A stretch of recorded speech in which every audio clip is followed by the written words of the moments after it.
fazer um apelo ao Beto. Beto é meu amigo, é conhecido nosso aqui. Beto, encosta no uruguaio, tu e o Renato, por favor, convençam-o a falar.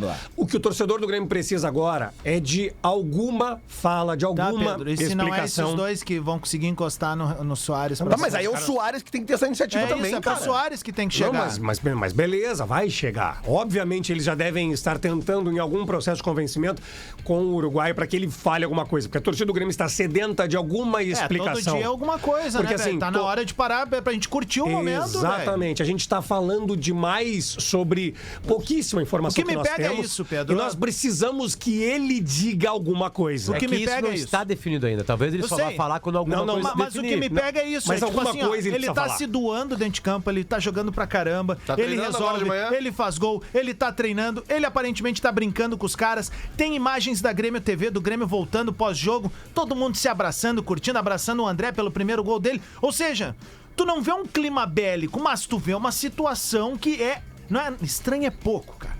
Estranha é pouco, é uma situação mais do que nebulosa. No momento que era pra ser de paz, de tranquilidade, de início de um voo. Em vez de ter um voo cruzeiro, o Grêmio tá passando por uma turbulência desnecessária, velho. Porque o campo vai bem. Não, e porque o capitão da barca, que também, é o Soares... Também. Tá tipo assim, ó... parece Pôncio Pilatos, meio que lavou as mãos e tá deixando acontecer. Não, numa boa, ele tem uma responsabilidade, ele precisa falar, porque ele acaba com toda e qualquer dúvida sobre essa situação que tá se criando. Não, Adas, olha só que loucura que é esse programa, né? A gente aquele dia discutiu... Se criando no sentido de sentimento, eu tô falando, né? Não, e outra, a gente sabe... Outra. A gente tá entendendo. Tem... como é que é? Um ditado antigo. Tem angu no... Tem caroço no angu. Ô, Potter, rapidinho. Te passando a bola. Tem um triângulo. É a torcida que quer ouvir. É o Soares que precisa falar até pra tranquilizá-lo e também tranquilizar o clube e os torcedores. E os dirigentes, junto do Renato... Tem um limite pra esse tipo de situação. Porque eles não podem pegar o cara à força e botar ali na sala de conferência. Tem uma linha muito tênue nessa situação toda. Mas a gente precisa dessa tranquilidade. O Soares é o ativo mais precioso do Grêmio hoje. Sim. O Grêmio tá na pauta de todos os programas esportivos do Brasil. Exatamente. Por causa das atuações do Soares. Eu tava vendo aquele Boleiragem do Sport TV, né, depois da rodada, aquele jogo medonho. Os caras encantados falando do Soares, do quanto... E aí é jogador falando coisas que às vezes a gente na nossa cegueira de torcedor não percebe e aí não consegue analisar, mas eles analisando tecnicamente o cara, taticamente, comportamento e tal.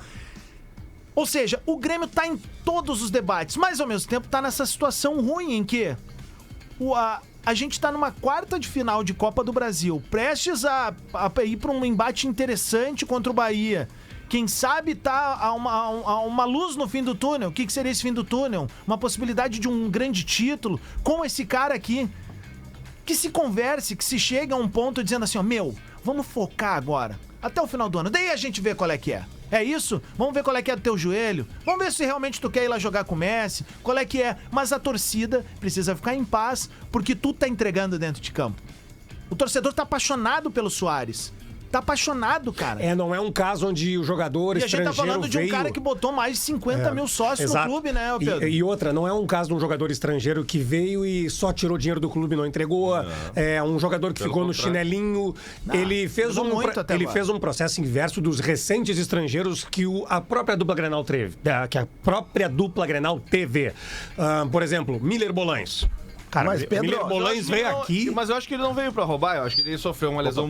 eu também acho. Acho que ele sofreu uma lesão muito grave e aí depois ele se perdeu. Mas não, Pedro, o estrangeiro que veio roubar aqui foi o Douglas Costa. Cara. Esse próprio comportamento do Soares de entregar tudo como ele entrega, aumenta a dúvida de vocês, torcedores. O Miller Bolaños, Pedro, eu discordando elegantemente do amigo, o Miller Bolaños tem a coisa da lesão e a gente precisa lembrar que o Miller Bolaños, ele faz gols importantes naquela Copa do Brasil de 16, tanto quanto do título, quanto do primeiro jogo contra o Atlético Paranaense lá. Então, assim, ele teve a trajetória dele prejudicada e teve também prejudicada por uma fake news que surgiu na época e que rodava todos os grupos de WhatsApp e inviabilizou esse cara pra ficar em Porto Alegre, tá? Então, Cucu Popó.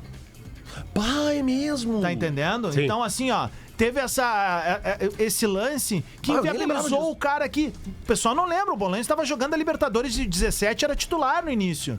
E tava jogando direitinho, cara. E ele também colaborou um pouquinho, porque ele depois ele se gostou. atrapalhou um pouquinho. Ele gostou do Sereno, né? Perfeito, mas Aí depois você atrapalhou. isso tá tudo certo, mas o que foi definitivo foi aquela fofoca, porque daí, vamos combinar, se cria uma fofoca da gente, a gente cria uma situação que a gente não quer matar num ambiente. Eu só quero deixar claro, Potter, que eu não tô comparando qualidade de Soares com Bolanhos, não é isso. Por exemplo, o Escoco no Internacional também. O Escoco... Deu uma roubadinha. O estrangeiro... Ele trouxe um destaque de uma Libertadores. Isso. Eu tô falando Faltou adrenalina. Eu tô falando de uma expectativa alta que se cria quando você contrata um jogador do quilate do Soares. O Forlan no Inter. Próprio Forlan. O Forlan acho que teve um azar, que não teve Beira-Rio, né, praticamente pra ele. Não teve estádio. E o Inter tava num outro momento, enfim. Mas o Forlan não se eximiu, assim, né? Não, Foi o goleador do Gauchão. Em algum momento... Cara, ele foi goleador do Gauchão, ele ganhou, fez gol em Grenal. Ele foi goleador e campeão do Gauchão. Ele fez gol olímpico. Sabe qual lá foi lá do Rio de Janeiro? Mas jogava no Centenário, acho que jogou também no Novo Hamburgo. Na minha humilde opinião, Potter, a melhor parceria que o D'Alessandro teve foi justamente Forlan. É que o D'Alessandro teve o Alex e o Nilmar, né? Mas o Forlan com ele ali funcionou um tempão, velho. O Inter de 2008 e 2009 ali é uma outra coisa. Tem uma coisa que, infelizmente, nós, torcedores, a gente fica... Isso é um olhar que a gente tem no futebol, assim, que tá completamente envolvido com a paixão. Mas tem uma coisa, cara, que domina o futebol, tá? E todos os jogadores gostam muito, querem mais...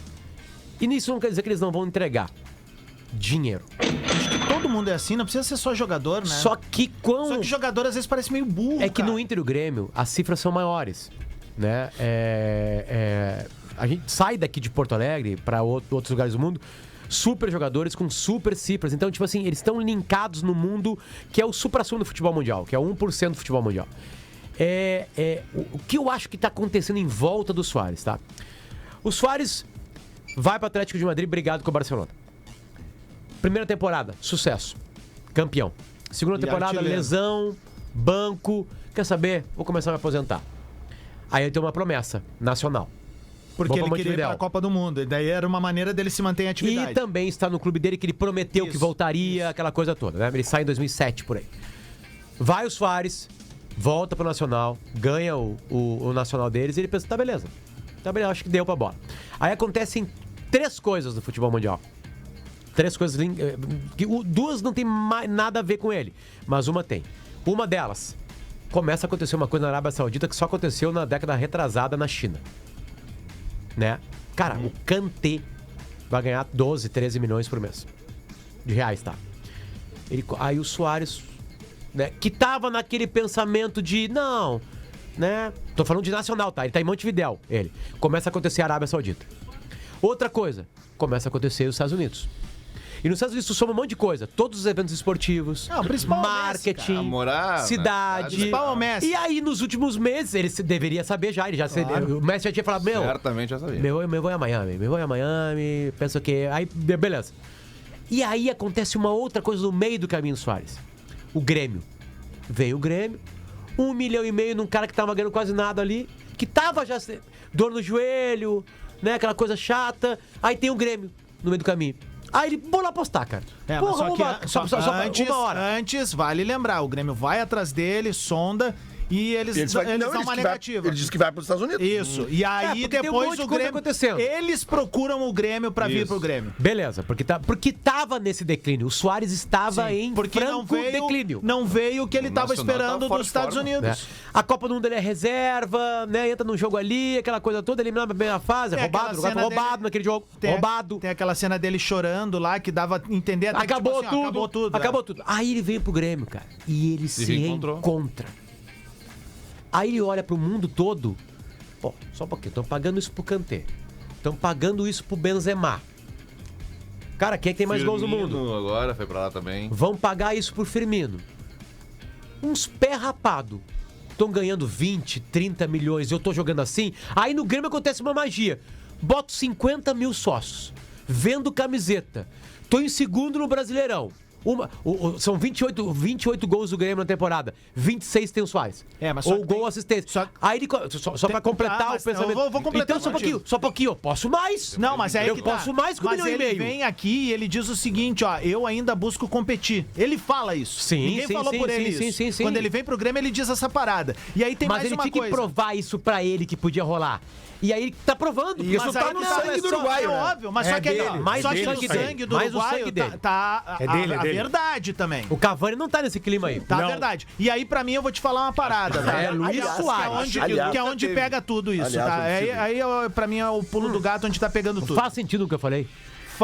Mas tem coisas a mais pra gente botar aí. No início, quando tu começou a falar assim, jogador de futebol é burro, eu generalizei, obviamente, mas assim, ó, velho, tu tá há 6 meses num clube de futebol que, querendo ou não, dentro do padrão Grêmio, foi a maior movimentação possível que o Grêmio podia fazer depois do Grêmio ser destruído, velho. Tu tem que ter um pouco de empatia com as pessoas que estão indo pro estádio. Tu tem que ter um pouco de empatia com os novos sócios. Mas tu tá falando quem tem que ter essa empatia? Com o Soares. Mas eu tô falando de jogador de futebol. Dele, mas tô falando de jogador de futebol agora. E essa empatia passa por entender que, beleza, meu camarada tá lá, chegou lá, tem oportunidade, posso ganhar mais dinheiro. Mas eu tenho um compromisso com as pessoas que me estenderam a porra da mão. Tá? Esse é o lance, velho. Essa é a botada que tem que ser dada. Porque esses caras são movidos a caráter, a ética, velho, a hombridade. E o Soares, desde o início, deu tudo isso pra torcida. E agora, por isso que se pede uma palavra do cara. E quando eu falei da burrice... ele continua dando isso dentro de campo. Quando eu falei da burrice, era só pensar o seguinte, beleza. Eu vou seguir com esses malucos que me estenderam a mão, que cantam pra mim, que receberam a minha família que nem uns lunáticos. Até o final do ano. E aí eu converso uma nova situação. Eu vejo se eu me aposento, se eu vou tentar um novo mercado ou não. Mas faltou essa inteligência e a palavra que eu gosto tanto na minha vida, que é empatia. Daqui a pouquinho pode surgir um telefonema, uma coisa assim, tu quer ganhar 14 milhões de reais por mês? Mas dependendo do compromisso que tu assumiu, tu diz assim, até quando eu posso te dar essa resposta? E se eu for ali adiante, o que tu me dá?